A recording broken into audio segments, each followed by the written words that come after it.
my question is, how did I get here? What I like about this question is how disarmingly simple it is, but how inclusive it is also.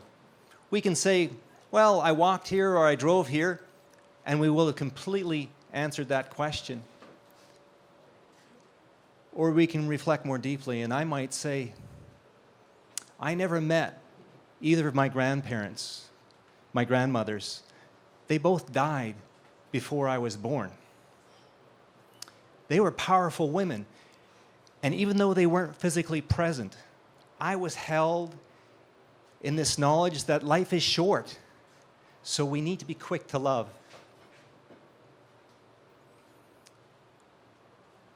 This gift that I received from my grandfathers, it gives meaning to me in terms of us living on treaty lands. This place, this land that we live on, we don't own it. We are just caretakers of it for a short time. These agreements that we have with our First Nations people, that we would live in such a way that this land, this air, this water would sustain us and 7 generations forward. Holding ourselves to honor these agreements not only brings justice in our relationship with our First Nations people, but it also brings integrity with ourselves. So when I think about this place, this land, where I am right now, I'm taken back to my grandfather sitting on a chair in the homestead that I grew up in our work shop, our repair shop. My grandfather was not well. He had lost his wife to heart disease, and this was back in the days before we had Medicare. He had sold the family farm to pay for the operations that my grandmother had needed. The loss of his wife, his land, his home,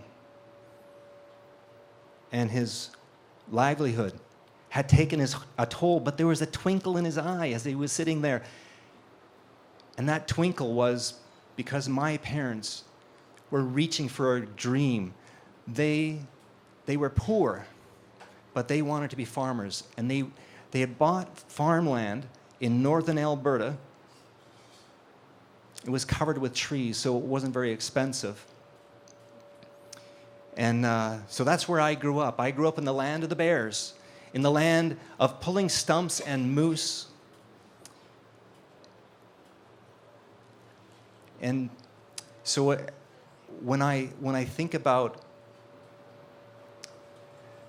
my grandfather and this place, this work shed that my father had built, cut from wood from the trees on the land around the place. And my grandfather, he was teaching us. We'd purchased this tractor for scrap price. You know, the engine on the tractor had been totally destroyed. So my grandfather, he was a mechanic, and he was coaching us in repairing this tractor. And so there he was. He helped us get through this. And then he died. My grandfather died. But in some ways, he never left us. I remember my father would say, when we were facing an overwhelming or a difficult task, he would say, "What would my dad do?" This willingness to take on very difficult, overwhelming tasks has never left me. Time passed. We sold the farm. All of my family in Alberta work in the oil and gas industry. I went to university to study mathematics. Eventually, Vera and I moved to Guelph, and I was commuting to Mississauga. I was part of a team working for General Motors, and we were building the high-feature V6 engine for the Cadillac CTS. It was a phenomenal piece of equipment, high efficiency, high horsepower. I love that stuff. And then the 2008 financial meltdown happened. General Motors went bankrupt. I lost my job.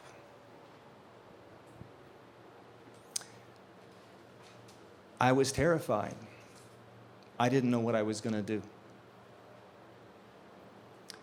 I had been driving back and forth to Mississauga I'd been stuck in traffic. I'd been part of the carbon treadmill. These engines that we had been building, they were phenomenal pieces of equipment, but they weren't getting me to where I needed to be. We were burning tanks of fuel the size of a small house to do what we were doing. I was stuck in traffic with thousands of other people stuck in traffic, part of this carbon treadmill, and I didn't want to get back on it. I wanted to be at my home. I wanted to be able to get to my son's soccer game. I wanted to get to my daughter's field hockey game. And I wanted to power Guelph in a way that I really believed in. And that was how Guelph Solar was born. It's 10 years later. We are powering homes and businesses from the sun. We are creating jobs of the future, creating good paying jobs. Our employees are buying houses and they're having babies. And this week, another baby's arriving, and I am so happy about that.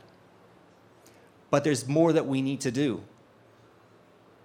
The IPCC report, the Intergovernmental Panel on Climate Change report says if we reduce our carbon emissions by half by 2030, there's a chance, not that this will happen, but there is a chance that we may be able to avoid the catastrophic feedback loops, climate change feedback loops that will make parts of this planet that we live on unlivable.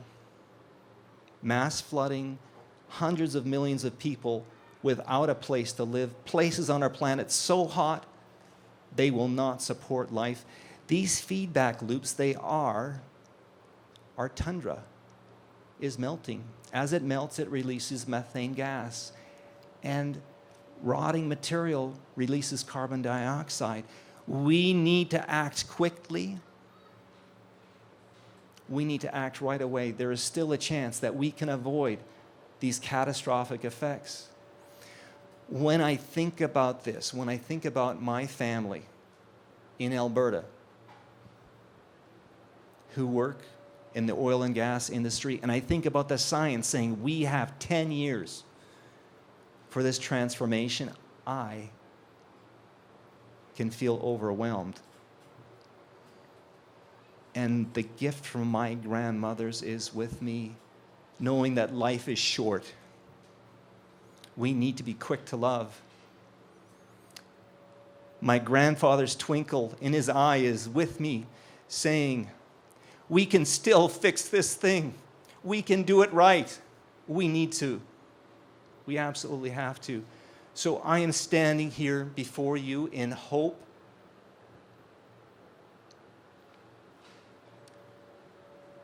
Knowing that the world needs Canada.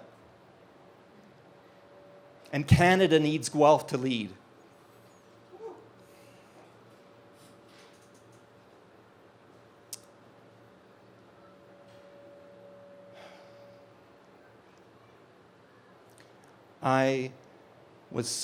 I'm so committed to creating a caring economy that leaves no one behind. I'm seeking to be the Green candidate in the next election. I wish to be Guelph's representative in our House of Parliament. I want to thank you very much for taking the time to listen to my story. But